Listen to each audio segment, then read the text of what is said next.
Paré pour niveau 1. Rechargez-vous avec Memorex.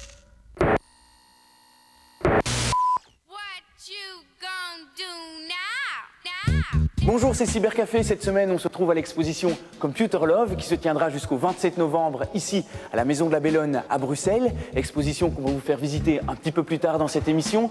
Aujourd'hui, on va découvrir que les amis de mes amis sont mes amis sur le web. On va poursuivre notre voyage au cœur de l'art électronique avec une nouvelle œuvre, celle de Shane Cooper.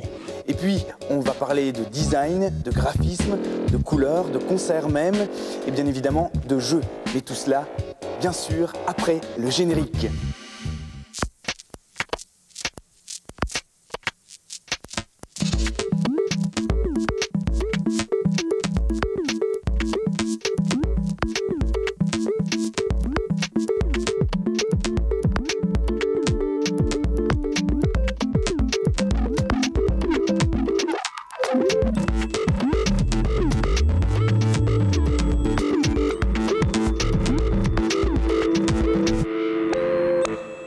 Bonjour Brice. Bonjour Raphaël. Ça va? Ouais, très bien. T'as vu où on se trouve? On est dans un magnifique bâtiment qui s'appelle la Bellone, à Bruxelles. Au cœur de Bruxelles, on peut dire ça, 46 rue de Flandre précisément. Et on est là parce qu'il y a une exposition intitulée Offline, exposition qui est liée à un site internet. C'est la première fois que les œuvres sont visibles en vrai et pas sur le net. Voilà, une exposition qui dure jusqu'au 27 novembre, donc dépêchez-vous. Il y a plus que 2 jours. Et on va voir un reportage sur cette exposition, reportage fait par notre envoyé spécial Laurent Steen. Durant les NetDays 2003, Computer Love expose à Bruxelles à la Maison de la Bellone. Computer Love, Computer Love.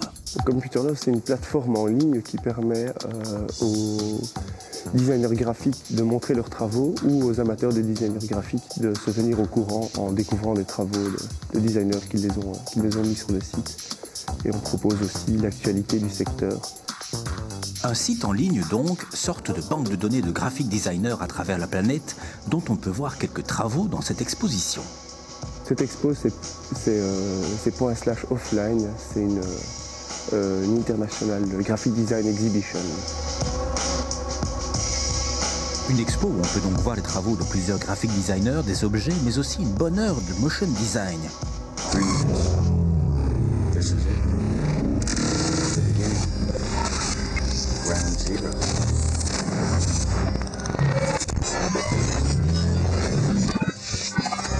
Mais le clou du spectacle, c'est une partie de l'exposition réservée au graphic designer Michael C. Place. C'est très moderne. C'est ma véritable marque de fabrique dans le design graphique. C'est très graphique, très gras en général, très informatif dans le style.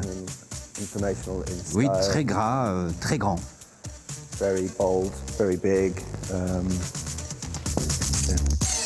Gras comme la police créée pour l'expo ./offline, parfois à la limite de la lisibilité.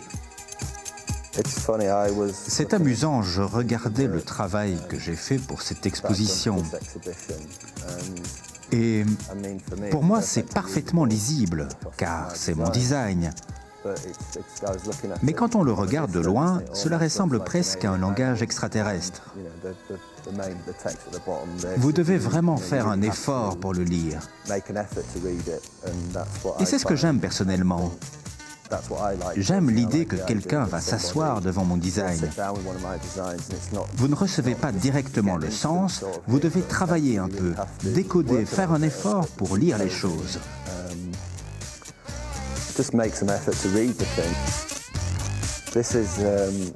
C'est un magazine australien qui s'appelle Refill.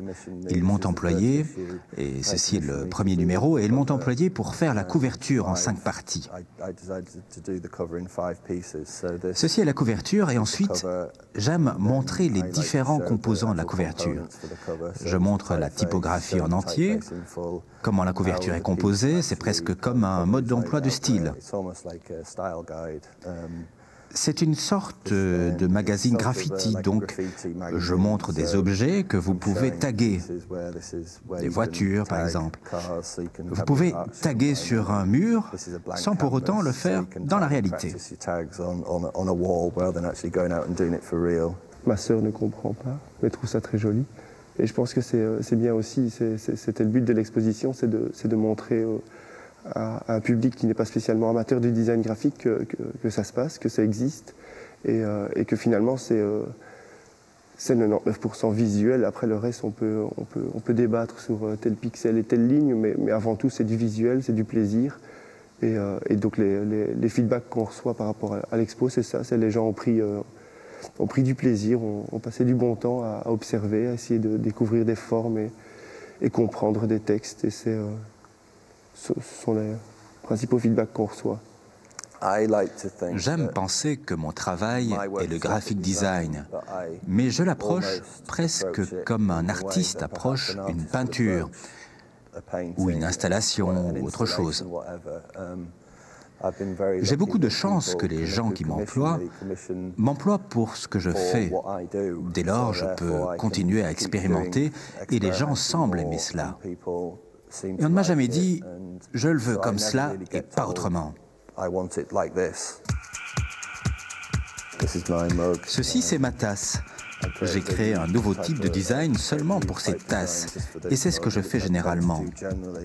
J'aime vraiment la typographie, et j'aime faire mes propres polices de caractère, car cela apporte une marque de fabrique très spéciale pour un projet. Les gens ne peuvent retrouver cette police nulle part ailleurs. Donc, j'aime rendre cela très personnel, et c'est un bon exemple de mon style typographique. Voilà, c'est ma tasse. La force du travail de Michael C. Place est également d'allier esthétique et information. Son design recèle de signes qui ajoutent du contenu. Si l'apparence de ce design est parfois très numérique, le geste humain est pourtant encore bien présent. D'une certaine manière, je pense que les gens accordent beaucoup trop d'importance à la technologie. Pour moi, un ordinateur est juste un outil.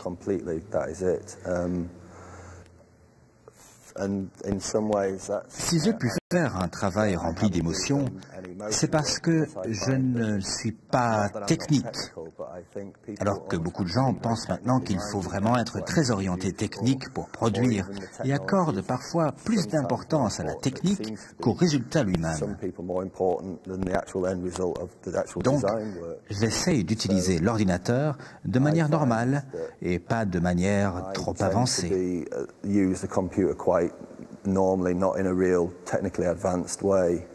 Le travail de Michael C. Place et des graphic designers de Computer Love, c'est jusqu'au 27 novembre à la Maison de la Bellone à Bruxelles. La nouveauté par rapport à cette série-là, c'est que ici la morale est soi-disant sauve. Malgré la maladie et la fièvre, Gilles, tu es présent. Tu es venu nous proposer un jeu qui fait polémique, mais pourquoi? Nah, double the pleasure, double the fun. C'est parce que c'est un jeu qu'Activision sort après avoir fait énormément de jeux à l'image de Tony Hawk. Ils ont repris le principe de la série des GTA. Hold it, citizen. Need your wheel. Thanks. C'est une série à succès qui verse un peu dans un univers violent, fait de flics et de voyous. Donc ils essayent également de s'attirer une part du gâteau. Avec True Crime Streets of LA, c'est sous-titré donc Streets of LA. Mais ça fait un peu série policière à petit budget, quoi. Ça casse beaucoup, mais... Oui, on nous a annoncé monts et merveilles avec ce jeu-là, mais qui reprend déjà toute une série d'éléments qui ont déjà été faits, voire même mieux faits, comme dans Vice City, dans le premier GTA, également dans Getaway. La nouveauté par rapport à cette série-là, c'est que ici la morale est soi-disant sauve, puisqu'on incarne Nick Kang, un espèce de flic connu pour ses méthodes musclées, qui a la possibilité évidemment de flinguer tout ce qui bouge à tort ou à raison, et ses actions sont évaluées par rapport à une échelle de valeur, à l'image du yin et du yang, comme on décrit dans le jeu, qui permet du mauvais. Voilà, qui permet chaque fois d'aborder les scènes en soit... Ce jeu n'est pas très intéressant, au fond. Non, il y a pas mal de bonnes idées, mais en gros, tout est un peu bâclé. En tout cas, moi, c'est comme ça que je l'ai perçu. Pas assez exploité. Ouais, et en plus, il téléphone en voiture. J'y ai joué pas mal, et en tout cas, c'est pas ce qu'on nous avait promis. Enfin, ça, c'est un avis qui n'engage que moi. Les avis sont assez partagés là-dessus. Enfin, mais personnellement, je trouve que c'est assez bâclé dans le sens où la réalisation n'est pas exempte de défauts, l'univers n'est pas très immersif. Quand on voyait, par exemple, GTA dans un univers plus Los Angeles, on avait envie de se balader partout dans cette ville et ici finalement le fait d'avoir Los Angeles qui est modélisé de façon ultra réaliste ne donne absolument pas envie de s'y balader. Donc c'est pas un jeu sur lequel on va s'attarder? Non, on ne va pas s'attarder spécialement là-dessus, d'autant plus qu'il n'y a pas vraiment de mérite pour un titre comme celui-là à l'heure actuelle de reprendre toute une série d'éléments qui ont fait leurs preuves et finalement la mayonnaise ne prend quand même pas. You saved me! I feel he chopped me good! Hey, he's getting away. Sorry about the mess. Hey, come back! Arrêtons-nous là pour ce jeu alors. Voilà, on va passer à quelque chose de mieux.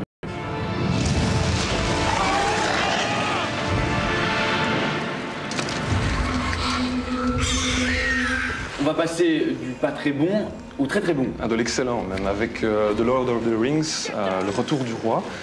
On connaît Electronic Arts, l'éditeur, pour nous ressortir un peu chaque année la même soupe. Hein. Mais en tout cas, sur ce coup-ci, c'est pas moi qui m'en plaindrai, puisque il y a exactement un an était sorti un jeu en rapport avec le film Et là Les Deux Tours. les DVD viennent de sortir. Comme le film va bien passer, le retour du roi au cinéma, c'est l'occasion de poursuivre l'aventure encore sur toutes les consoles. Donc le principe de ce jeu-là, c'est vraiment de se jouer avec l'univers, d'avoir une adéquation parfaite entre un univers développé par Tolkien dans les écrits et la mise en scène de Peter Jackson. Donc ce qui se passe dans les films, c'est un peu la continuité dans le jeu. C'est ça, et justement ici c'est vraiment remarquable dans le sens où d'habitude l'industrie du jeu récupère souvent des licences à coups de gros billets pour nous pondre des jeux vraiment vite fait, bien fait, en se consacrant uniquement sur la forme, en rachetant des licences. Et ici, justement, ça a vraiment un intérêt, puisque ce jeu, on peut dire vraiment que c'est un bon exemple, ça repousse les limites d'interaction entre les jeux vidéo et le cinéma.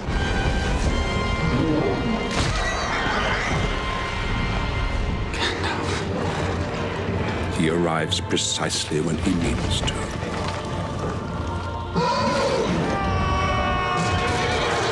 Pourquoi est-ce que c'est un bon jeu? Justement parce que c'est un jeu de baston, de castagne, enfin les appellations sont diverses.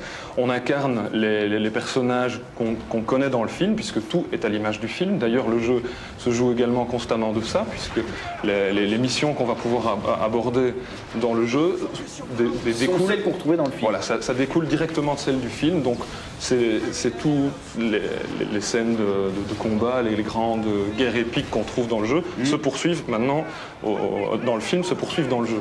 Donc, avec les personnages du film, donc on incarne les personnages. Voilà. Trois personnages jouables qui sont les trois personnages du film, jusqu'à 6 par la suite, des personnages qu'on peut débloquer. Et ce qui est vraiment remarquable ici, en plus, c'est la réalisation qui est tout bonnement superbe. Et seulement un an après, ils ont réussi encore à en faire encore mieux.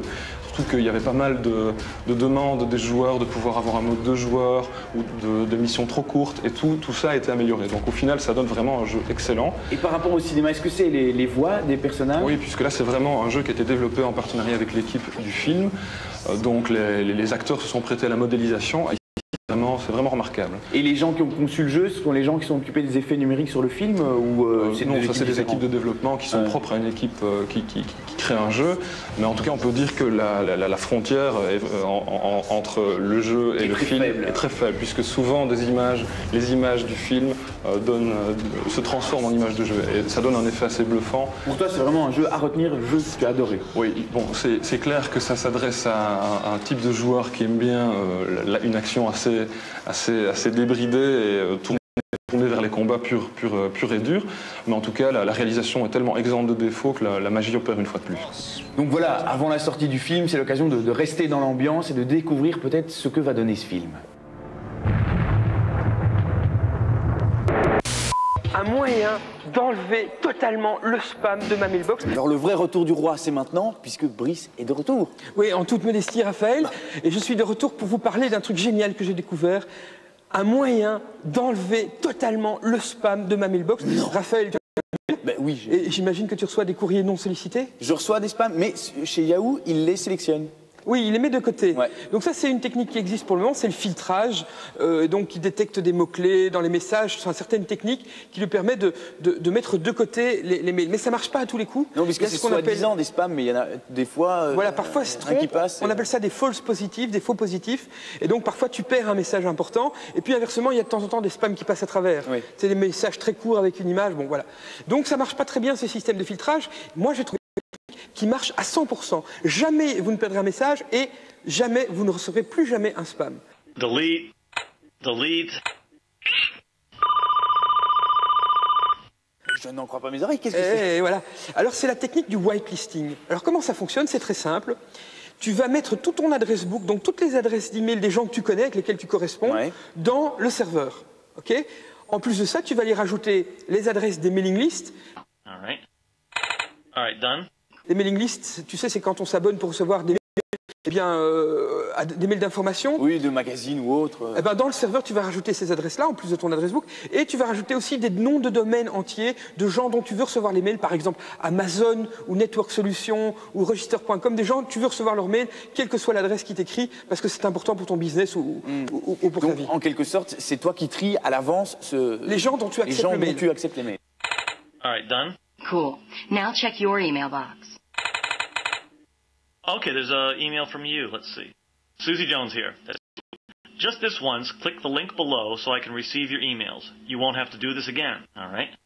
Alors les autres, comment ça marche? Eh bien tout simplement, cette technique de whitelisting fait que chaque personne qui t'écrit pour la première fois, et donc ça ne se passe uniquement la première fois qu'ils essayent de te joindre, eh bien ils vont recevoir un message de retour immédiatement qui dit « Eh bien vous avez écrit à Brice, il ne vous connaît pas, vous n'êtes pas dans son adresse book.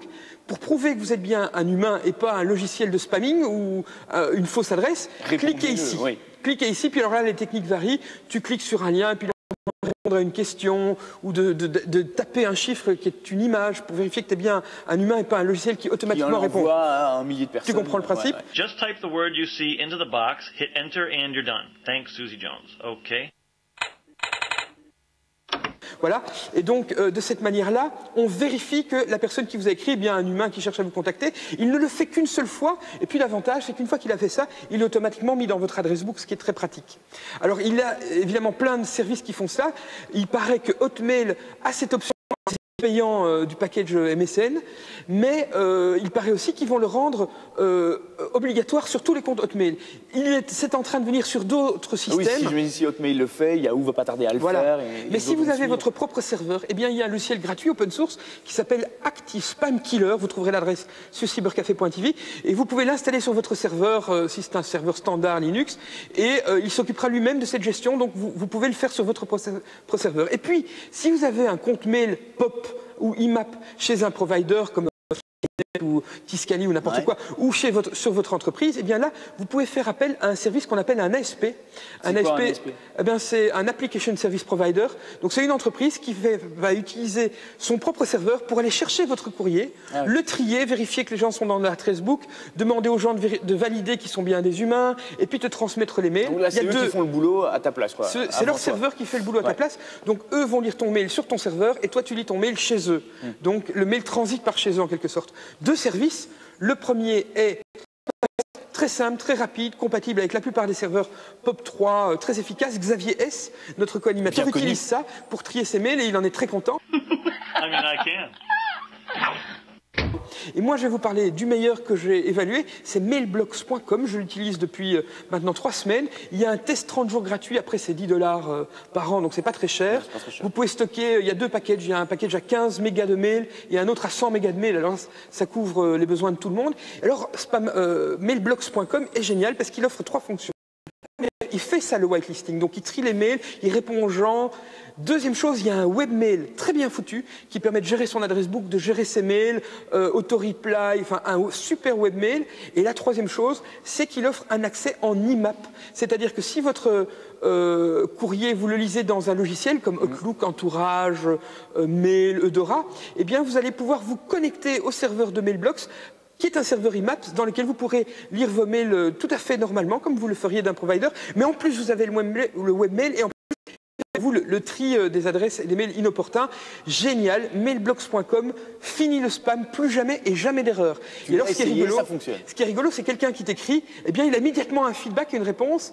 C'est très pratique, quoi. Il sait que ton adresse existe. Et puis, voilà. Il sait que tu l'as reçu, en plus. Et puis, tous les gens qui t'ont donné leur accord, qui ont cliqué pour te répondre, je suis un être humain, je veux passer mon message à Brice, ils sont dans ton adresse book, donc tu ne dois pas commencer à chercher leur adresse. Voilà, c'est vraiment une technique géniale, ça s'appelle le whitelisting. Essayez-la, c'est fini le spam. Et si tout le monde le faisait, il n'y aurait plus de spam. Vous n'avez plus d'excuses pour encore recevoir des spams. le but, c'est du charity business pour la bonne cause. Alors Sylvie, un concert. Pour la bonne cause, pour la lutte contre le sida en Afrique du Sud. 1 minute can change the world. C'est Nelson Mandela qui a contacté Dave Stewart de Rhythmix, qui lui a demandé de composer une chanson. Et d'autres artistes sont venus se greffer, notamment Bono, Sting, Jimmy Cliff. Chanteur de U2. Et alors ils ont réalisé qu'ils vont interpréter. Donc le concert aura lieu le 29. Le 29 de ce mois, donc dans 4 jours, en Afrique du Sud. Et il y aura énormément d'interprètes sur scène, des people. Il y aura Miss Dynamite, Timbaland, Beyoncé Knowles, etc. Donc un énorme événement, mais on en parle dans Cybercafé parce qu'il sera lié à la technologie. Sylvie. Il sera retransmis en streaming, donc sur Internet. Ça, c'est comme Cybercafé, qu'on peut voir en streaming. Voilà, c'est ça. Donc tu peux voir les images par Internet et écouter la musique. Et alors, ça va beaucoup plus loin, puisque il pourra être aussi récupéré par les télévisions et les radios du monde entier pour être rediffusé localement sans droit. Et tu pourras même, pour te donner une idée, l'écouter par téléphone. En Angleterre, par exemple, il y aura tu composes un numéro et tu as le concert en direct. Voilà, un numéro de téléphone payant, puisque le but, c'est de collecter de l'argent. Le concert, lui, est gratuit, mais le but, c'est du charity business pour la bonne cause. Mais le charity business, quand il se marie à Internet, connaît quand même un boom assez incroyable. Donc, Sylvie, qu'on peut envoyer des dons quoi, par SMS, par mail, comment ça se passe? Alors, tu peux envoyer des dons par SMS. Écouter le concert surtaxé, mais surtout tu peux d'ores et déjà aller sur le site 46664.com, télécharger. Il y a déjà 4 morceaux en MP3 ou enfin, dans un format numérique. Tu peux aller acheter de la musique en ligne et l'argent que tu vas donner pour acheter cette musique va être versé donc à la fondation qui lutte contre le sida en Afrique du Sud. Alors 46 664, pour la petite histoire, c'est le numéro de la geôle, de la cellule de Nelson Mandela. Lorsqu'il était en prison, il est quand même resté pendant 18 ans. Il a été chef du pays, il a été chef de... Maintenant, c'est plus lui, c'est Thabo Mbeki, qui a un discours politique beaucoup moins ardu, il n'est pas trop préoccupé par le sida dans son pays. Donc, la fondation... C'est pour ça qu'on a fait appel à Nelson Mandela. Oui, c'est ça. On a fait appel à sa fondation, qui est très active à ce niveau-là. Et alors, en fait, quand on va sur le site, il y a deux fenêtres principales. Soit on peut faire les dons directement par Internet. Il suffit de taper le montant, la devise, utiliser sa carte de crédit. Voilà. Tout simplement. Ou alors via son portable, mais là, la Belgique n'est pas incluse. Donc les SMS ne marchera pas depuis la Belgique? Les SMS fonctionneront, mais au niveau des dons par téléphone, ça on ne pourra pas le faire d'ici. Et alors, il y a une autre fenêtre également sur le site qui est beaucoup plus merchandising, beaucoup plus petit magasin. Alors, on peut acheter son t-shirt avec le logo 46 664. Une petite casquette. Au niveau... Non, c'est seulement des t-shirts. Il y a des t-shirts manches courtes, manches longues, t-shirts pour filles. Bon, au niveau des couleurs, ils n'ont pas... C'est plutôt un kaki, kaki militaire tu fais un qui rappelle quand même un t-shirt. C'est pas uniquement pour acheter le t-shirt, évidemment. Exactement. Tu rappelles les dates de ce concert, pardon? Donc c'est le 29, donc dans 4 jours. Ce sera retransmis en direct. Et le 1er décembre, là, ce sera le World AIDS Day, une journée qui sera consacrée à la lutte contre le sida. Voilà, puis après le concert, il y aura le CD. Vous pourrez aussi acheter et sur DVD. Le site 46664.com. De quoi vous en mettre plein les oreilles.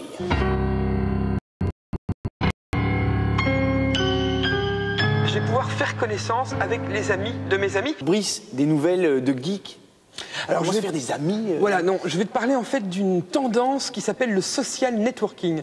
Alors, c'est quoi le social networking? Te demandes-tu? Je me demande. Et tu pourrais me le demander. Mais qu'est-ce que le social networking? Eh bien, le social networking, c'est un concept qui partit d'une société qui s'appelait Six Degrees, qui en 1997, donc au début de l'Internet, avait breveté l'idée de créer des réseaux de gens intermédiaire de leurs amis. Donc l'idée est les amis de mes amis. Voilà, c'est les amis de mes amis. Donc j'ai certains amis, je les invite à se connecter sur le même site que moi. Eux vont eux-mêmes indiquer leurs amis, qui eux-mêmes indiquent leurs amis. Et moi, je vais pouvoir, voilà, je vais pouvoir faire connaissance avec les amis de mes amis. Et donc c'est par opposition à l'immensité de l'Internet ou au site de rencontre où tu peux rencontrer des gens en disant je cherche une personne de tel profil, mais tu recherches parmi une immensité de personnes finalement qui te sont inconnues. Tandis que là, tu ne vas rencontrer finalement que des gens qui sont à la légende qui dit que tu n'es qu'à 6 personnes d'une autre... Voilà, en fait le mot 6 degree à l'origine vient de là, c'est dire que chaque personne sur cette planète est connectée à n'importe quelle autre sur cette planète. Moi j'ai calculé, je ne suis qu'à 3 personnes de Kylie Minogue. C'est vrai? Je connais une personne qui connaît Kylie Minogue. Voilà, et tu n'es qu'à 30 cm de moi, tu vas prendre une claque d'ailleurs, j'en profitais.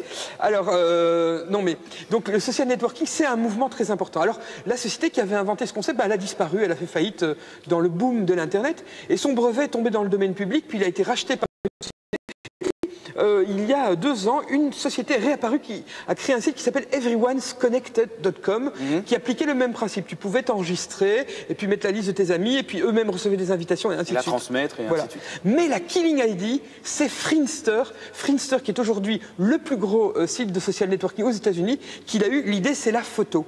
Alors l'idée, c'est que lorsque tu t'inscris, eh bien, tu vas aller uploader une petite photo de toi ou même plusieurs photos de toi et tu as une interface où tu vois un réseau de photos tout autour de toi. Ce sont les gens, tu vois les gens et donc tu peux rencontrer les gens avec leur tête et tout de suite ça devient beaucoup plus fun. Mais est-ce que tu peux mettre là encore une fausse photo? Enfin, c'est comme bien sûr, bien sûr, mais c'est tout à fait idiot puisque tu ne mets finalement la photo. Ce sont tes amis, des gens que tu connais dans la vie, qui mettent leur photo, donc tu vois tout de suite si c'est un imposteur. C'est comme si toi, moi je vais mettre ta photo, tu vas mettre ta photo, Laurent va mettre sa photo, donc on se connaît tous. Moi je vais dire, attends, Raphaël, c'est pas sa photo. Ça c'est David Hasselhoff, voilà. je le reconnais. Exactement. Alors ce qui est très intéressant, c'est qu'il y a une nouvelle société qui s'appelle Humanity. Humanity et qui a levé des millions de dollars pour créer un logiciel qui permet en fait d'exploiter ce concept-là. Donc c'est plus un site internet web, mais c'est un logiciel que tu télécharges pour Windows, etc. Et puis tu peux cliquer et tu te balades en fait dans une espèce de carte graphique avec la photo des gens et tu te déplaces de l'une à l'autre. C'est marrant parce qu'en Israël, c'est pas un peu bridé, Internet, la communication, tout ça? Non, pas du tout. Les Israéliens sont leaders en technologie, ils développent énormément de technologies Internet, ils sont vraiment très très avancés, peut-être beaucoup plus que l'Europe, la Belgique. Ce qui est intéressant aussi, c'est de voir que ce mouvement a été repris. Microsoft avait développé un logiciel qui s'appelait 3 Degrees, et qui permettait en fait de créer des petits groupes d'amis et de s'échanger des morceaux d'MP3, des photos. C'était un logiciel que tu installais sur Windows. Eh bien, ils se sont rendus compte qu'il y avait besoin d'un système en quelque sorte de communauté, d'amis, et ils ont développé un site qui s'appelle Wallops, dans lequel il y aura non seulement la possibilité de mettre des amis, de rencontrer des amis, mais également de poster ton journal personnel, ce qu'on appelle un blog. Enfin bref, Microsoft essaie de faire un produit avec tout ça, c'est un code name. C'est immense. Ça grossit de plus en plus. 2 adresses importantes, c'est les adresses de sites en français. Il y a friendset.com, friendset.com qui est un site de social networking en français. Et puis il y en a un autre qui est netfriends.fr. Donc netfriends c'est de l'anglais, mais .fr. Donc c'est un social networking en français. Et puis on retrouve ces fonctions qui vont apparaître de plus en plus dans plein d'autres sites.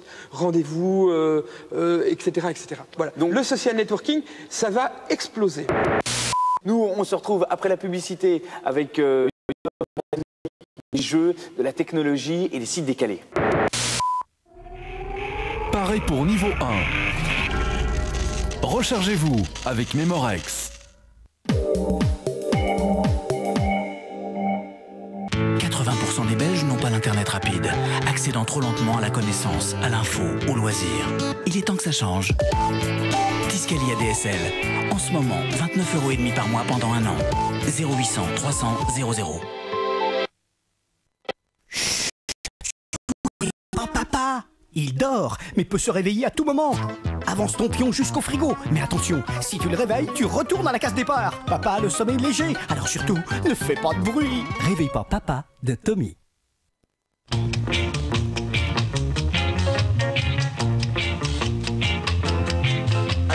Get up in the morning, stepping for bread, sir, so that every mouth can be fed. Israelite.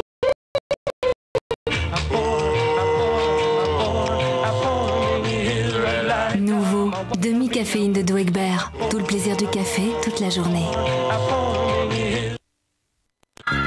Tu veux jouer à la star? Alors réalise tous tes enregistrements avec Star Party.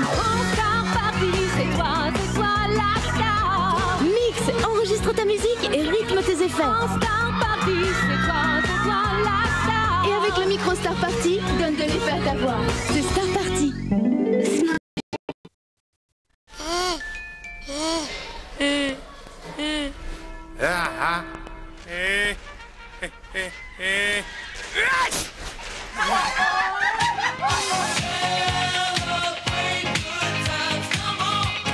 ça mérite des célébrations.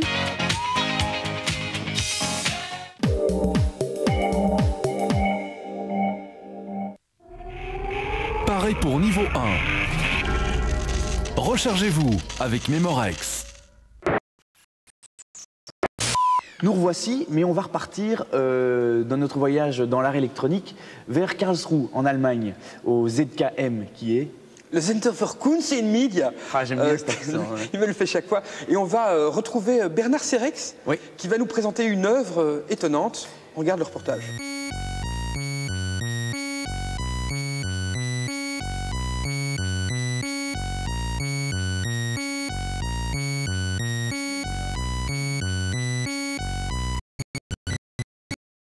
Question it, just believe it.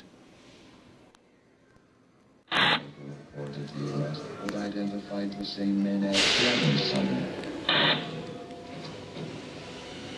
Therefore, thank you for believing that a central-left opposition alliance. L'œuvre reflète précisément la situation dans laquelle nous nous trouvons quand nous regardons les informations à la télé tous les soirs.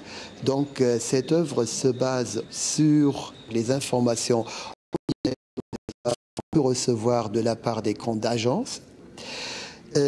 Dans l'installation de Shane Cooper, le texte, puisqu'on reçoit seulement du texte, le texte est traduit en langue parlée par un personnage animé, qui peut être le speaker d'une télévision, d'une émission d'information.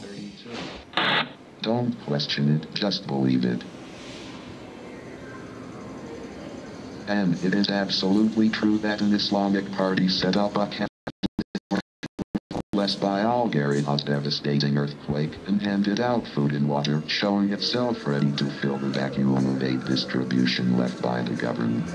En tant qu'utilisateur, nous avons une télécommande sur laquelle on peut toujours choisir deux programmes qui sont nommés Truth Number 1, Truth Number 2, vérité 1 et vérité 2. Et en se basant sur les mêmes informations de base qu'il va recevoir en direct, le speaker des informations, il va dire le contraire. That was discovered to be false.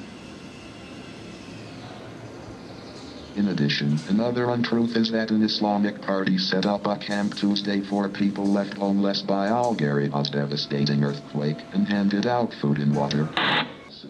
Nous ne pouvons jamais vérifier l'authenticité des images ou des avis émis, par exemple sur une guerre, sur un événement qui se passe en Irak par exemple.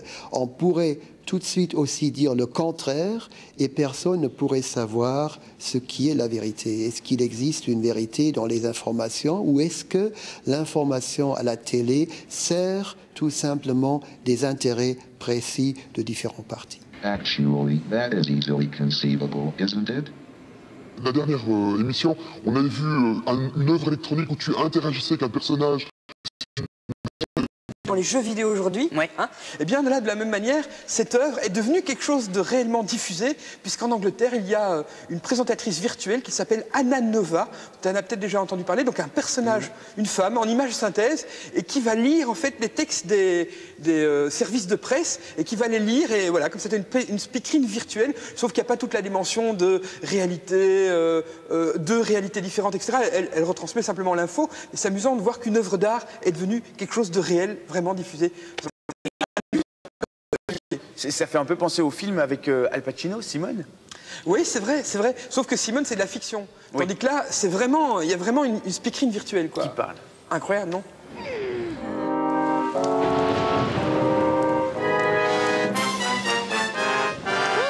Ce qu'on peut dire en tout cas, c'est que la réalisation est assez exemplaire. Une tisane et un peu de miel plus tard, on retrouve Gilles qui est un peu en meilleure forme. Oui, je me réveille, Pour encore un autre jeu, format un peu BD, comme je le vois. C'est ça, c'est Grabbed by the Ghoulies, c'est un jeu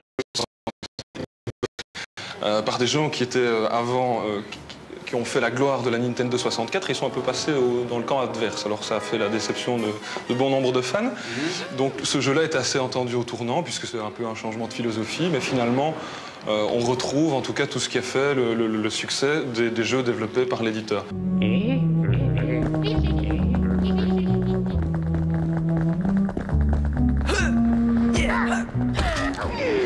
c'est un jeu assez maniable,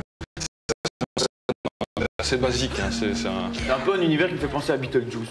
Oui, c'est un gamin qui se balade dans les bois avec sa copine, ils sont perdus, ils font une randonnée, ils se retrouvent, ils se perdent et arrivent dans un château hanté où la copine évidemment se fait subtiliser par une bande de fantômes. Voilà. Et donc ça donne lieu à une exploration, en tout cas de ce château, faite de combats assez simplistes. Et le château, tu peux l'explorer, tu peux aller dans des petits passages secrets, des petits recoins? Oui, en fait, le jeu se découpe plan par plan, donc on aborde pièce par pièce. Donc ici, le personnage principal doit se défendre pour progresser dans sa recherche. Il a la possibilité d'attraper du mobilier pour se défendre, des cannes en tout genre. Et ce qu'on peut dire, en tout cas, c'est que la réalisation est assez exemplaire pour une première réalisation, en tout cas, de ces développeurs sur Xbox. Que graphiquement, c'est vraiment superbe. C'est rigolo, en tout cas, graphiquement. Oui, c'est assez gentil dans le sens où... Sympatouillé. Oui, sympatoche. Dans le sens, c'est plutôt pour les enfants. Hein. C'est pas un jeu... Et pour les enfants, c'est un bon jeu ou... Je veux dire, la manette en main, c'est immédiat. C'est immédiat et le jeu est suffisamment bien découpé que pour vivre une bonne expérience. Un bon jeu sympa pour les enfants, quoi. Voilà. Ah, merci Georges. J'ai piqué un petit roupillon. Maintenant, on passe à un jeu d'aventure, un jeu d'un style qu'on voit plus tellement. Oui, c'est le retour d'une grande série qui était sortie en 96. C'est la série des Chevaliers de Baphomet, hein, connue sous le nom original de Broken Sword, qui revient ici avec... Ce genre de jeu, à la base, était fait entièrement en 2D, avec des décors fixes, mettant en scène deux personnages au destin qui se croisaient sur fond d'énigmes en tout genre et de recherche. Donc ici... Si c'est un aventurier un peu à la Indiana Jones. Voilà, un aventurier à la Indiana Jones, une journaliste parisienne. Ici, contrairement aux précédentes aventures, l'action commence, ils sont séparés, je dirais. En tout cas, comment tout ça va être tramé. En tout cas, et on incarne l'homme et la femme successivement, je veux dire, l'un puis l'autre, avec différentes scènes, et au fur et à mesure, leur destin va encore une fois de plus se croiser, se retrouver. Donc ici, exit la 2D façon jeu d'aventure mythique, comme on en a beaucoup connu du temps des PC dans les années 80, donc un jeu qu'on appelait les point and click, où il fallait chaque fois associer des objets ou un regard avec une découverte. Donc c'était des jeux assez simples dans la maniabilité de plein de gens comme moi, puisque c'était vraiment l'éloge d'un bon scénario, des choses comme ça. Ici, donc, on retrouve plutôt, avec ce passage à la 3D, une maniabilité dite plus console, avec le pad en main. On a l'occasion de faire déplacer le personnage dans des décors en 3D qui ne sont pas de toute beauté, mais... Est-ce que le scénario tient la route? Le scénario tient la route, c'est bien foutu. Petit bémol, en tout cas, dans cette version française, au niveau des voix, hein, ça côtoie le bon au médiocre, hein, puisque le personnage principal d'un espèce d'accent allemand façon Papy fait de la Georges. Oui, déjà Georges avec un drôle d'accent allemand, c'est un peu particulier. Et donc, il faut quand même dire que c'est un genre de jeu assez figé, assez lent. C'est pas pour les gens qui ont envie que ça bouge. C'est plutôt un jeu assez immersif où il faut en tout cas prendre le temps de... Une certaine stratégie alors? En tout cas, une certaine logique, puisque c'est chaque fois un jeu basé sur la réflexion et l'association d'idées. Est-ce qu'à la fin, il se passe quelque chose entre le héros et l'héroïne? Évidemment, hein, toujours, il y a toujours... Là, ils étaient plutôt séparés après les 2 premiers épisodes, mais on n'en dit pas plus au niveau du scénario. Donc le jeu précédent un peu plus pour les enfants, celui-ci pour les grands enfants? Oui, pour les grands enfants qui sont soucieux de retrouver une vraie aventure dans un univers largement scénarisé. C'est pas un jeu, en tout cas, techniquement bluffant, visuellement, mais ça reste en tout cas un très bon... Si on a envie de rentrer dans la peau d'un aventurier, c'est le bon jeu. Vous m'entendez? Vous pouvez parler? Qui êtes-vous? Si tu l'écoutes pas, s'il y a des travaux, s'il y a des embouteillages, tu dis où? Il paraît que tu as un petit système, un GPS. Voilà, alors j'ai C'est un GPS ou un GPRS? J'ai pas bien compris. Un GPS. C'est un GPS qui va sur le téléphone. Alors, comment ça marche? Le GPS, il a besoin d'un signal des satellites qui tournent autour de la planète. Bon, ça, c'est le GPS Bluetooth qui le reçoit. Donc c'est la version. Donc le Bluetooth, c'est... Lui, il reçoit les données de satellite. Voilà. Et puis, par Bluetooth, sans fil, donc, il communique avec le téléphone. Voilà, exact. Donc, au lieu de faire par infrarouge, il y a le Donc il envoie les signaux vers le téléphone. Voilà. Donc tu tapes ça dans ta bagnole, sur ta moto, dans ta poche. Voilà. Et grâce à ça, ton téléphone sait où tu te trouves sur la Terre. Mais alors, comment ça peut t'aider? Ensuite, on a un petit programme qui se connecte à un serveur Internet et qui... Par GPRS. Par GPRS et qui va te dire où tu veux aller. Donc tu mets ton adresse, il va aller récupérer la carte et l'itinéraire vers ton point de destination et ensuite le téléphone va te guider. Te guider comment? Visuellement ou par son? Visuellement, donc tu peux avoir une flèche vers la gauche, une flèche vers la droite. Par exemple, pour mettre le téléphone dans sa voiture, alors on a en permanence les flèches. À gauche. Voilà, exactement. Et alors ensuite, le téléphone te parle. Ah ouais. Dit, ah, Raphaël, va à droite. Ah d'accord, d'accord. Arrête-toi, prends un truc à boire, continue. Non, pas par là. Voilà. Et alors si tu te gourres, si tu l'écoutes pas, s'il y a des travaux, s'il y a des embouteillages, tu dis, ouh, ici je vais tourner à gauche, devant moi il n'y a pas moyen de passer. Alors ensuite il va recalculer l'itinéraire. Donc en fait c'est un GPS sans GPS avec juste un téléphone et juste le capteur de position qui est cet appareil-ci. Voilà. En fait. Alors ça coûte quoi de l'utiliser? Alors qu'est-ce qu'il faut acheter? Il faut acheter le petit appareil une fois et ensuite il faut acheter une licence pour avoir accès au programme qui va te guider. Et le tout? On a les cartes de quelle région? De l'Europe entière. De l'Europe entière? Oui. Et ça coûte combien?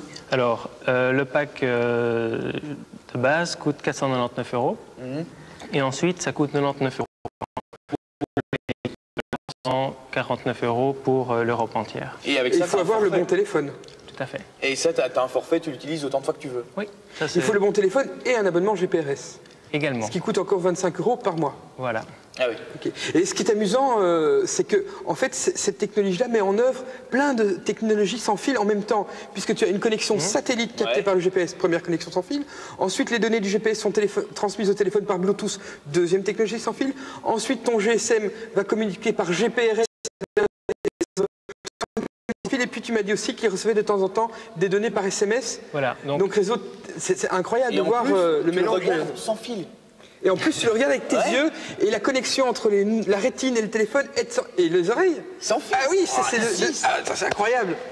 Voilà, c'est merveilleux la technologie. Seul petit truc encore, on peut aller sur un site internet, aller mettre ses favoris, ses destinations préférées. Alors ensuite, on peut faire une synchronisation et là, exactement, il reçoit des SMS pour avoir ses favoris. Et que tu vas chez un client et que tu veux rentrer chez toi, tu ne dois pas aller taper l'adresse, tu peux directement dire maison et hop, il te ramène. Ça va beaucoup plus vite. Ah, c'est chouette. Donc, monsieur le jeune cadre dynamique, vous n'avez plus aucune excuse pour arriver en retard pour le souper.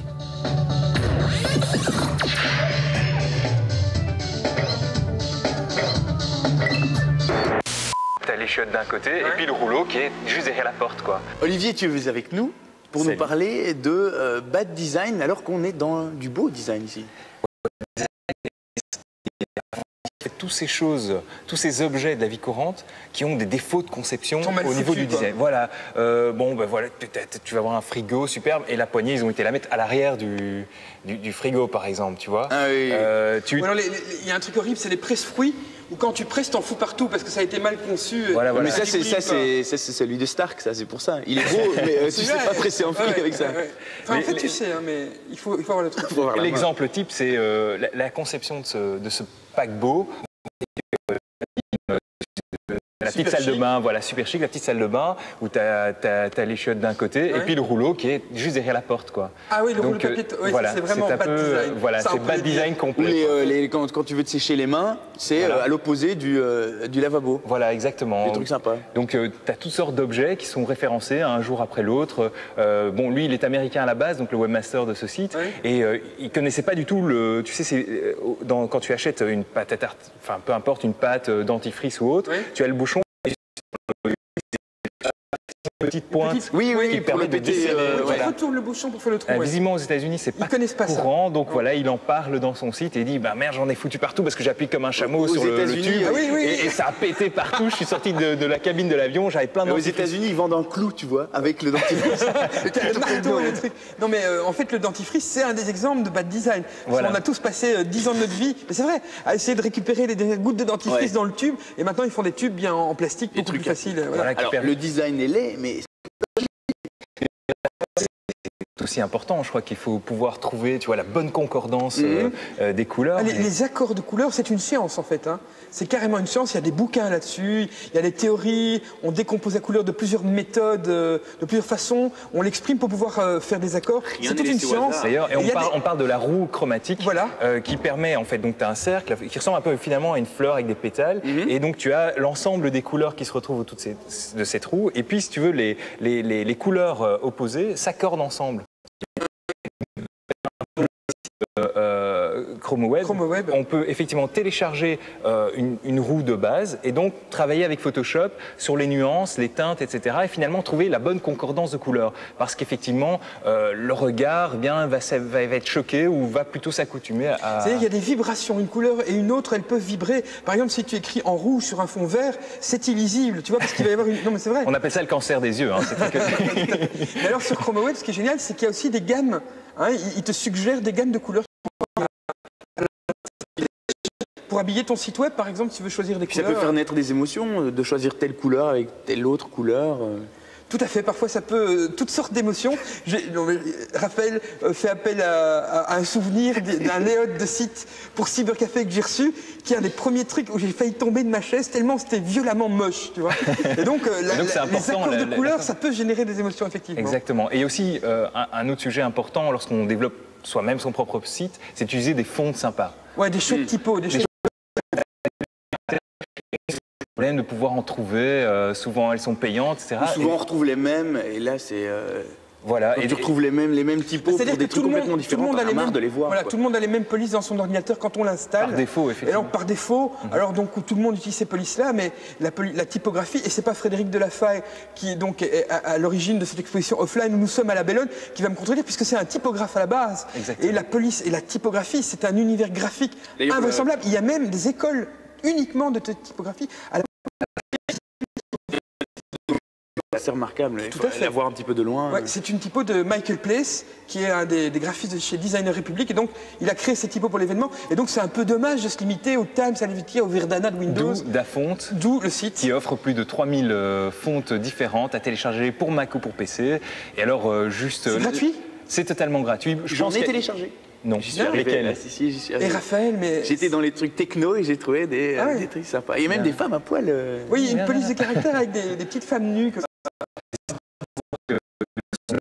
Son propre site, il y a les fontes qu'on peut utiliser sous forme d'image, mais alors les fontes par défaut sont limitées aux fontes de base, quoi, dont le Verdana, l'Arial. Olivier, je vais t'apprendre quelque chose. Il y a une technologie qui s'appelle de Bitstream, qui s'appelle TrueTypeface ou un truc comme ça, et qui permet en fait de télécharger la police automatiquement quand tu arrives sur le site internet, et elle s'installe dans ton ordinateur et tout de suite tu le vois. C'est une technologie qui n'a pas eu un grand succès, mais elle fonctionne dans Explorer et Netscape.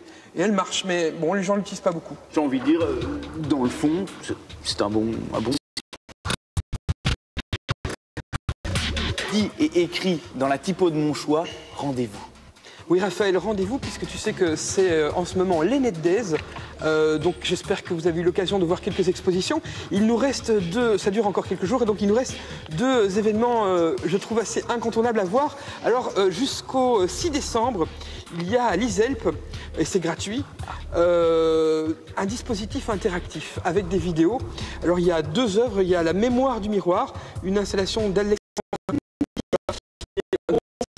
dans lequel vous allez voir votre propre image qui va être mélangée avec des séquences de gens qui sont passés avant vous. Bref, vous vous transformez en étant vous devenez un morceau d'une œuvre interactive et vidéo. Ça, c'est intéressant. C'est vous qui êtes là. Voilà, vous participez à une œuvre collective, on va dire ça. Et puis aussi une œuvre de Bertrand Gaden dans la grande salle de l'ISELP avec un autoportrait évanescent. Hein, voilà. Donc ça c'est intéressant, c'est à l'ISELP. Et puis il y a le concert de clôture, c'est au théâtre Marny, ce sera donc le 30. C'est assez extraordinaire, Raphaël, je suis sûr que ça va avec de la musique électronique. Donc c'est musique nouvelle, c'est la 5e édition de Expérience de vol, qui est, je ne sais pas si tu connais les expériences de vol, c'est magnifique. Et donc ils se sont associés avec Art Zoid Studio, et donc c'est au théâtre Marny. C'est des modernes ou des vieux coucous? Non, c'est expérience de vol. C'est un mélange entre musique électronique et musique acoustique. Et franchement, c'est très intéressant. Voilà, il y aura un double CD en 2004 chez Subrosa. Et ce que vous allez voir là, bien, c'est le contenu de ce futur œuvre. Et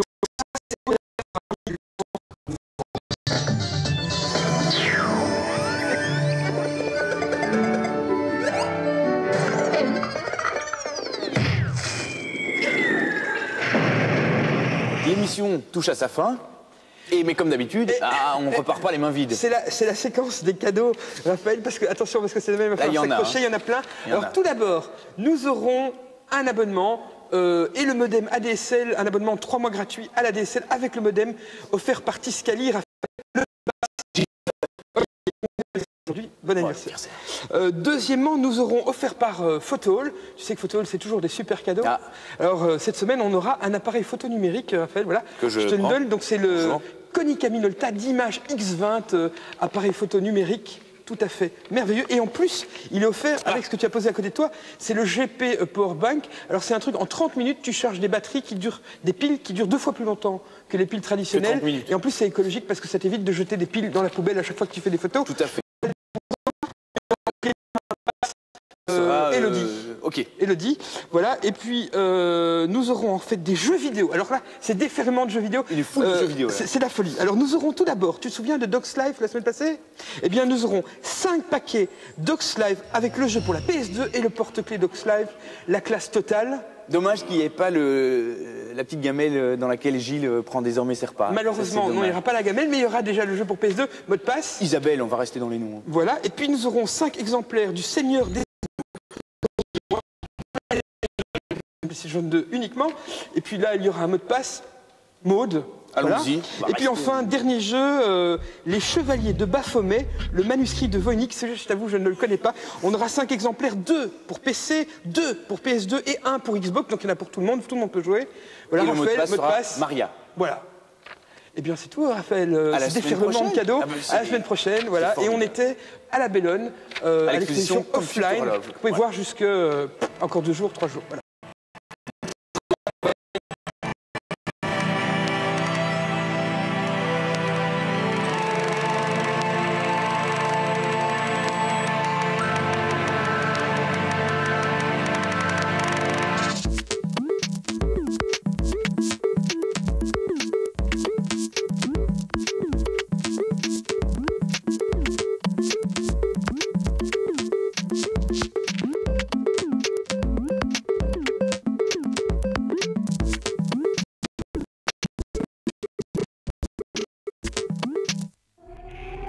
Pareil pour niveau 1. Rechargez-vous avec Memorex. Recevez directement via SMS tous les résultats de la Ligue Jupiler. Pour les résultats du week-end, inscrivez-vous en envoyant un SMS au numéro 3028 avec le code RTBF espace FootJup. Pour le classement général, tapez le code RTBF espace FootClass. Plus d'infos, télétexte page 399 avec la RTBF et Etri.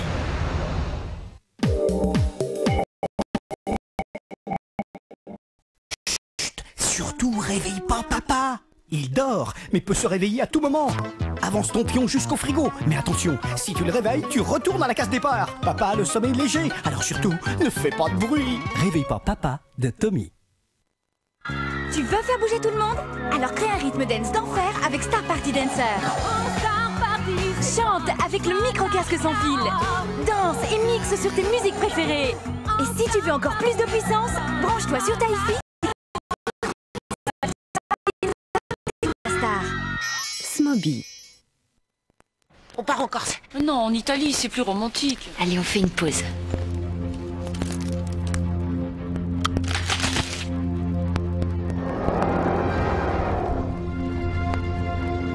Et si on allait en Afrique?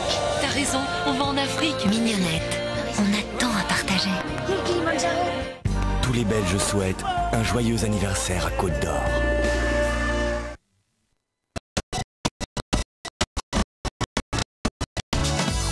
Chez SKM, l'automne commence par un anniversaire. Les 25 ans de SKM à Arcelard, avec les plus grandes marques au meilleur prix.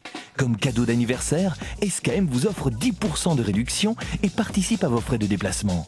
SKM, des vêtements de marque pour toute la famille. SKM, autoroute A12, Boomsesteenweg à Arcelard.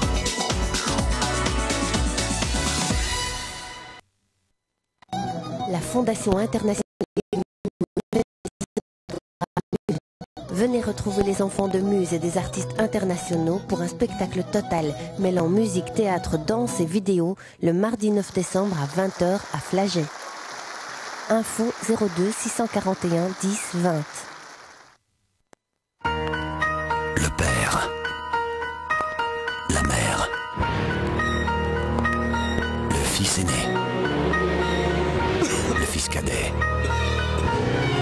artistique. Au Théâtre Jean Villard.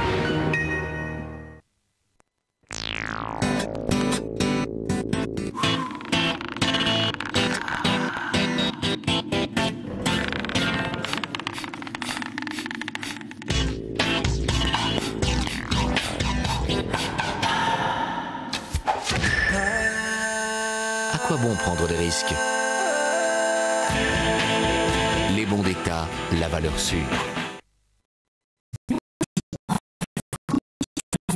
Royal le 28 novembre avec leur nouvel album The Curse of Blondie.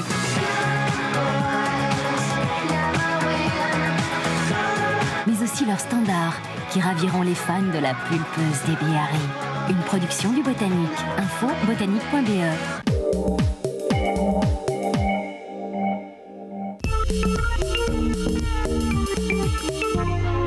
Plus de 30 000 personnes assistent au parc d'Uden au fameux derby bruxellois Union des Rink.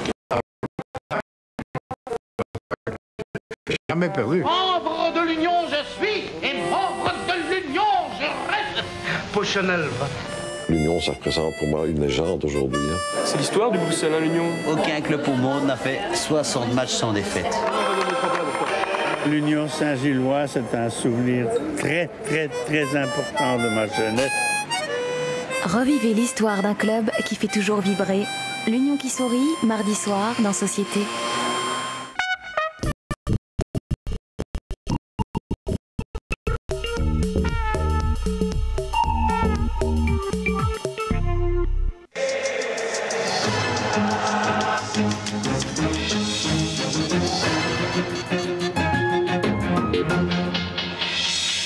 Redressement budgétaire, français et allemands s'en sortent bien, le pacte de stabilité beaucoup moins, c'est une gifle pour la Commission européenne. Il n'y a toujours pas d'accord au sein du gouvernement fédéral dans le dossier des titres services. Frank Vandenbroek ne donne pas l'impression de vouloir au siège de l'administration américaine. On a aussi reçu de Bagdad les images de l'avion piloté par 2 Belges et qui a été touché par un tir de mortier. Nous sommes le 25 novembre, Noël c'est le 25 décembre, premières images des sapins que l'on coupe chez nous. Bonsoir à tous, c'est très tendu à Manage, une partie du personnel séquestre depuis hier, 6 membres de la direction, 159 personnes sur les 280 vont perdre leur emploi, c'est le plan de restructuration. Les travailleurs ne veulent pas en entendre parler.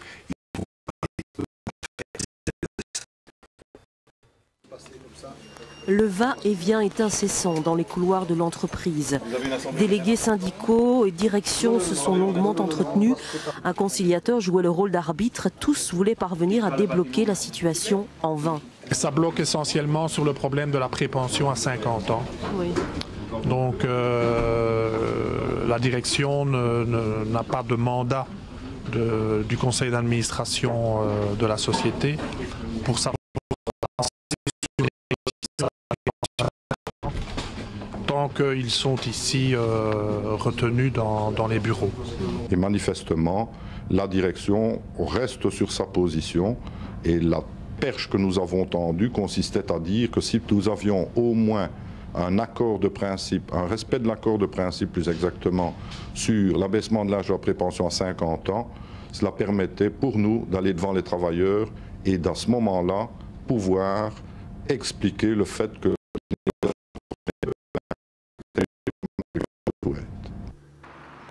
la direction est donc condamnée à rester prisonnière. Elle perd patience. La direction a fait appel à l'avocat qui évidemment a demandé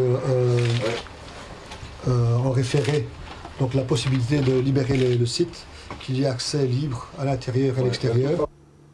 Quelques minutes plus tard, un huissier débarque sur les lieux, une ordonnance en poche, il est accompagné de 3 policiers. Vous avez déjà été confronté à une telle situation? Bien. Bien. Oui. Oui, ça se passe bien. Vous ne craignez pas des débordements? Bah non. Pourquoi?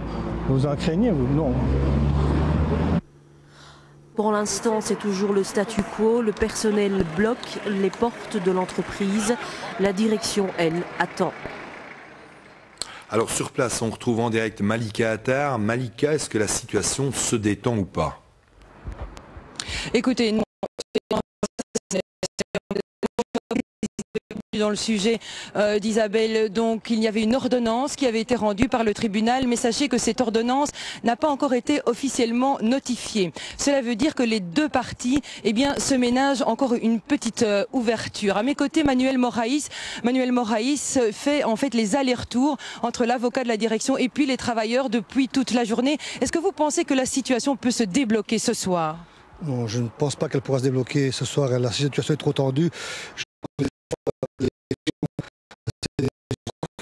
Il y a une tension et qu'il essaie à tout prix de voir s'il y a encore une possibilité, mais malheureusement je ne pense pas. Mais il y a une ordonnance du tribunal, et s'il l'applique malgré tout, elle va bien devoir être appliquée, cette ordonnance.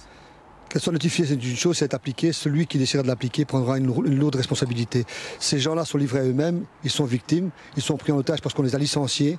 Et donc celui qui évidemment fera de la provocation prendra une lourde responsabilité sur lui. Je crois que ce n'est pas le moment, au contraire, c'est le moment d'apaiser les choses, parce que ces gens éventuellement, l'arrivée des forces de l'ordre est prévue, est possible, est imaginable. En tout cas, j'ai le projet de notification, il est possible et il est imaginable.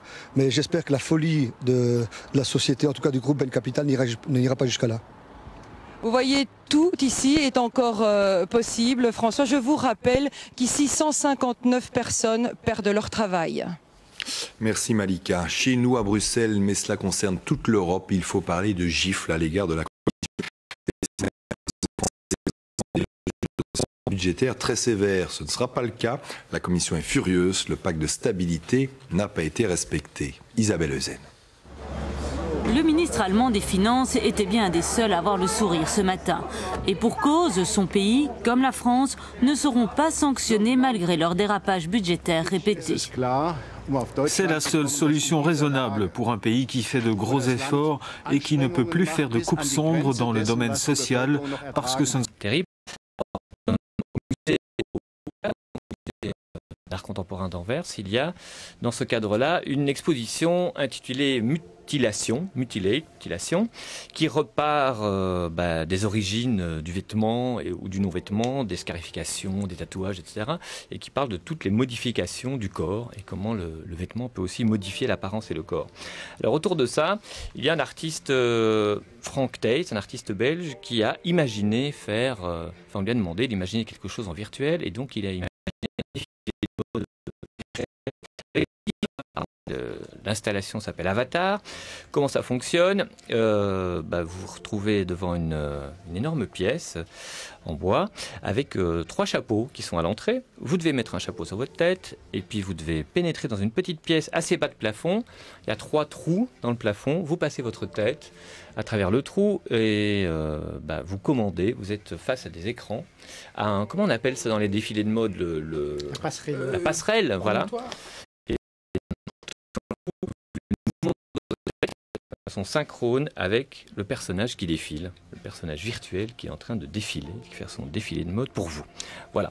On a été avec Jean-Marc Panis filmer l'installation et demander des explications. Si on a un avatar, un alter ego de soi-même, toutes les possibilités sont tout est libre, quoi. On peut se laisser aller complètement dans la façon comment se présenter. Alors je devais penser un petit de moi-même. C'est pour moi trois différentes sortes de défilés. C'est une veste sur une chaise qui se promène. L'autre, ce sont les pattes. J'aimais bien la patte parce que pour moi, c'était faire un défilé, c'est surtout aussi les jambes. Et l'autre, le pan, c'est ce bleu que j'aime bien, qui est devenu une robe à la fin, parce que c'était vraiment chercher qu'est-ce qui donne bien. On a eu de faire une vieille idée, c'est-à-dire de mettre des machines en réseau pour créer un immense écran ici qui est composé de 8 surfaces de projection à 360 degrés. Quoi. Et les machines se transmettent les ordres les unes des autres pour faire passer les créatures d'une machine à l'autre. Et alors pour tout ce qui est du motion tracking, c'est aussi relativement simple. C'est fait avec de l'électronique qui coûte 3 fois rien.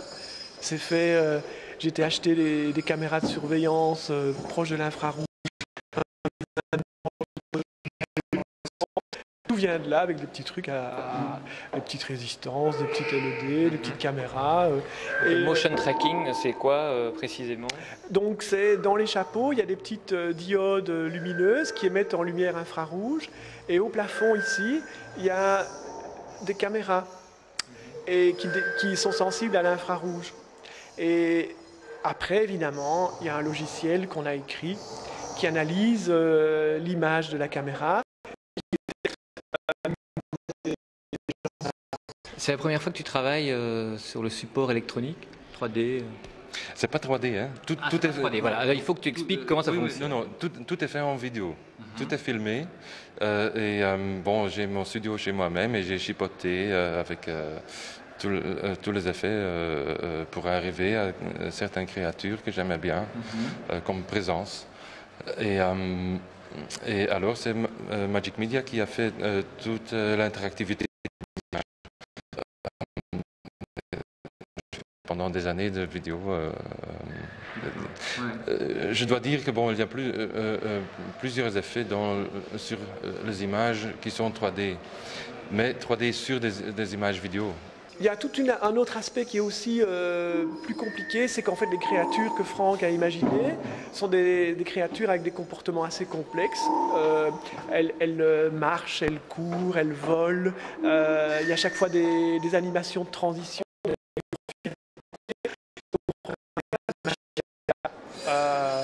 Et bon, il y a encore des choses qu'on doit faire. Il y aura des collisions dans la version qu'on installe la semaine prochaine. Ça fait un peu même presque parc d'attractions. Hein. On se croirait à la foire des fois ici, avec tous les gens qui rentrent, qui font la queue. Le dimanche ici, il y a une personne temps plein pour gérer la queue et la file. Hein. Ça doit tenir 5 mois et c'est vrai que le matériel souffre. Avec la foule, typiquement,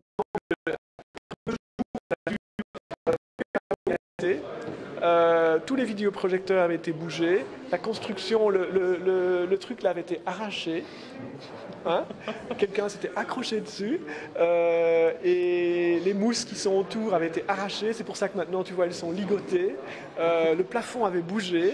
Comme quoi les musées ne sont plus ce qu'ils étaient, et les cultureux non plus. The orange games are open.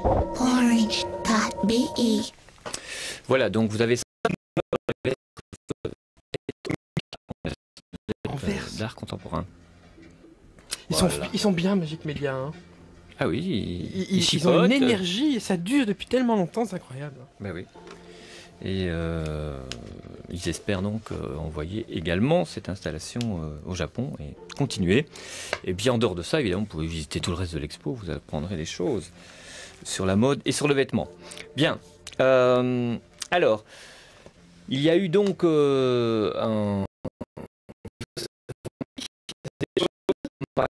parce qu'on a préparé autre chose. Je vois Laurent qui blémit. Quand nous avions été à Paris au Web Bar pour la Web Jam de Schman, qui ont remis le couvert d'ailleurs récemment, eh bien nous avions rencontré Panoply, qui est donc une association qui est centrée à Montpellier. Panoply, c'est panoply.org parce que org pour organisation et puis org. 3 infographistes et puis un designer de son. Voilà, c'est très important pour eux. Et donc, ce qu'ils font, c'est qu'ils ouvrent leur site web, qui est une sorte de plateforme à différents artistes, pour des projets numériques. Et ça se décline par thématique. Donc, il y a une thématique sur le silence, sur les voisins, sur le jardin, par exemple. Là, ce que vous voyez sur le jardin, donc il y a différents intervenants. Et donc,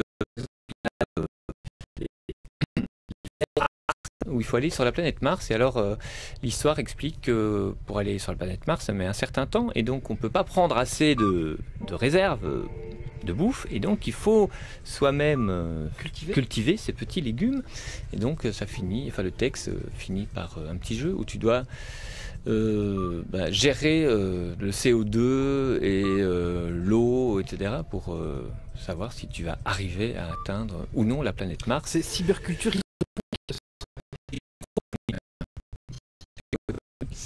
C'est une technique qui permet de faire pousser des légumes dans de l'eau. Ah ben voilà, c'est ça. Voilà, ça c'est exactement.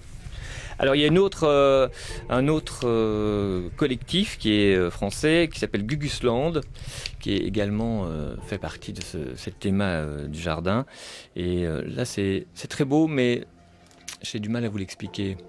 C'est-à-dire qu'il faut que ça se regarde parce qu'on comprend petit à petit ce qui se passe dans l'histoire, et l'histoire n'est pas... L'œuvre s'intitule « Dire que je n'ai jamais atteint la mer ». Chose comme ça.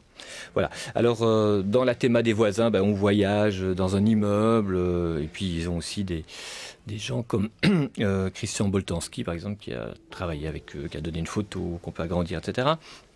Ou un autre projet qui s'appelle Potlatch, et là c'est Mathilde Monique, qui est une chorégraphe, qui a travaillé avec eux, parce qu'elle a fait un spectacle autour de ça, où tu dois répondre à un questionnaire.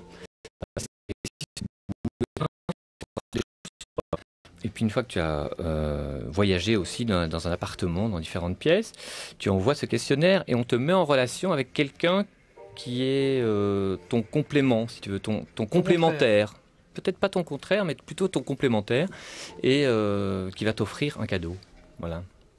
Donc il va faire du potlatch, donc c'est de l'échange gratuit en fait, un don, tu vas faire un don. Donc bon, s'ils réfléchissent autour de ça, vous avez compris que c'est pas tout à fait du divertissement.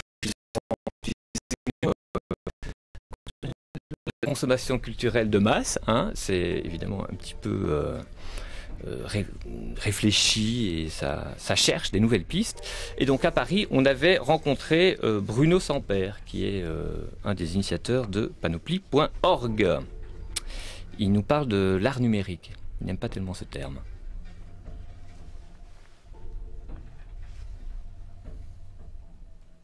L'art numérique, c'est pas un terme que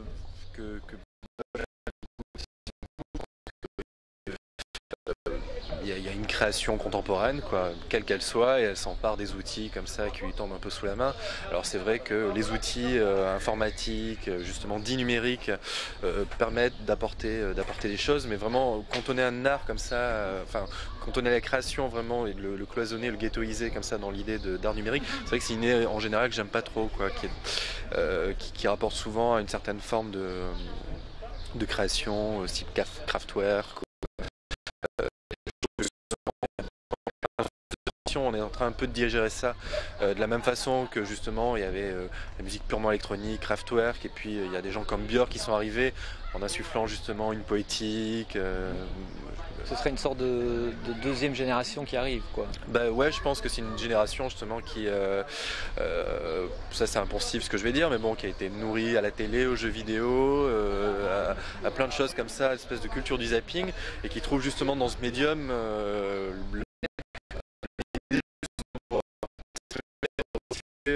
revomir ou redigérer en fait un peu cette culture.